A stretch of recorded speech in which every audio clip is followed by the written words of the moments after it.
सभी बच्चों को श्री कुंज बिहारी सी अरदास। आज की क्लास में आपका वेलकम है। और आज की क्लास में हम लोग पढ़ेंगे इकाई नंबर 8 भौतिक विज्ञान का। और वो जो इकाई 8 है उसमें परमाणु तथा नाभिक आ जाता है। क्या आ जाता है? परमाणु तथा नाभिक आ जाता है। ठीक है ना। सबसे पहले हम लोग इसके बारे में, नाभिक के बारे में पढ़ेंगे, परमाणु के बारे में पढ़ेंगे और कण के बारे में बात करेंगे। तो जो प्रत्येक, सबसे पहले बात करते हैं हम लोग, जो प्रत्येक वस्तु होती है वो छोटे छोटे, मतलब वो अनेक प्रकार के पदार्थों से मिलकर बनी होती है। और जो छोटे पदार्थ होता है वो छोटे छोटे कणों से मिलकर बना होता है। जैसे ये डस्टर है, ये छोटे छोटे कणों से मिलकर बना हुआ है। ठीक है। और जो कण होते हैं वो छोटे छोटे परमाणुओं से मिलकर बने होते हैं। जो परमाणु होते हैं वो किनसे मिलकर बने होते हैं? अणुओं से मिलकर बने होते हैं। जो अणु होते हैं वो, अणु परमाणुओं से मिलकर बने हो, परमाणु इलेक्ट्रॉन प्रोटॉन न्यूट्रॉन से मिलकर बने होते हैं। ठीक है। तो अब हम लोग बात करते हैं रदरफोर्ड का अल्फा कणों के प्रकीर्णन का प्रयोग। अल्फा कणों के द्वारा प्रकीर्णन का प्रयोग किसके? रदरफोर्ड के द्वारा। उन्होंने क्या किया कि एक, आपने पढ़ा होगा, स्वर्ण पत्र लिया, सोने की एक पतली सी वो पन्नी ले ली। ठीक है। सोने की एक पतली पन्नी ले ली। ठीक। अब परमाणु की संरचना जानने के लिए रदरफोर्ड ने सन 1911 में, किस सन में भैया? 1911 में एक महत्वपूर्ण प्रयोग किया। उन्होंने रेडियो एक्टिव तत्व पोलोनियम से उच्च गतिज ऊर्जा से निकलने वाली रेडियो एक्टिव तत्व यूरेनियम, है ना, पोलोनियम, है ना, और इन तत्वों से निकलने वाले अल्फा कणों के एक बारीक किरण पुंज को एक बहुत पतले एक पत्र पर गिराया, स्वर्ण पत्र पर गिराया। ठीक है। हाँ, ये हुई। ठीक है ना।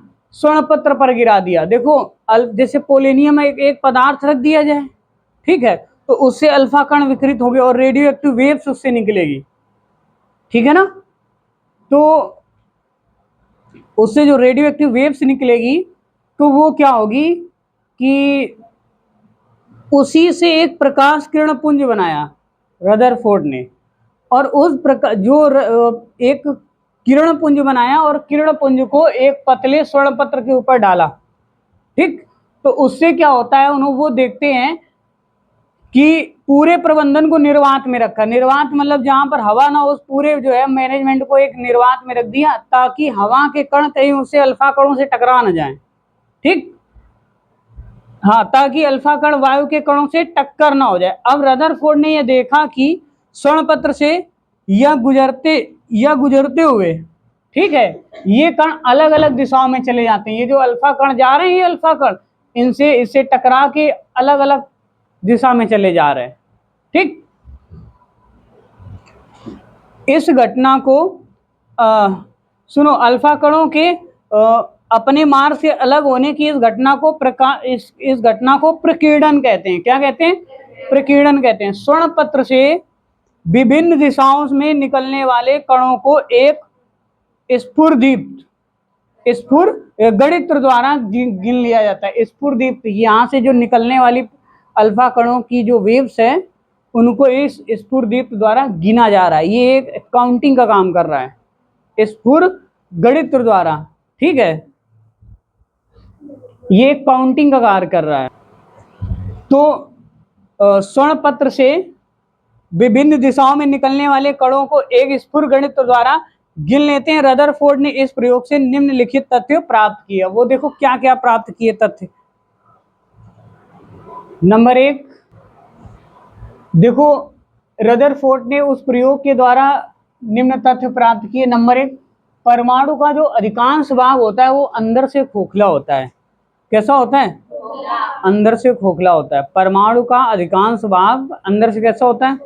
खोखला होता है। दूसरा पॉइंट, परमाणु का संपूर्ण धनावेश एक सूक्ष्म स्थान में संकेंद्रित रहता है।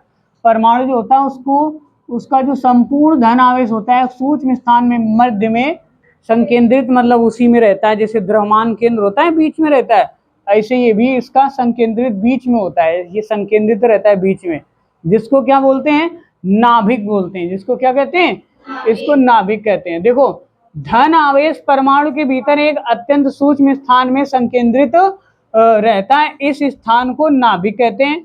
नाभिक की जो त्रिज्या होती है परमाणु की, ध्यान से सुनना, नाभिक की त्रिज्या परमाणु की त्रिज्या के 10,000वें भाग के बराबर होती है। परमाणु की त्रिज्या और नाभिक की त्रिज्या में कितना अंतर होता है? 10,000वें भाग के बराबर होता है। और जो कूलाम का नियम है ये परमाणुवीय दूरियों के लिए भी लागू होता है।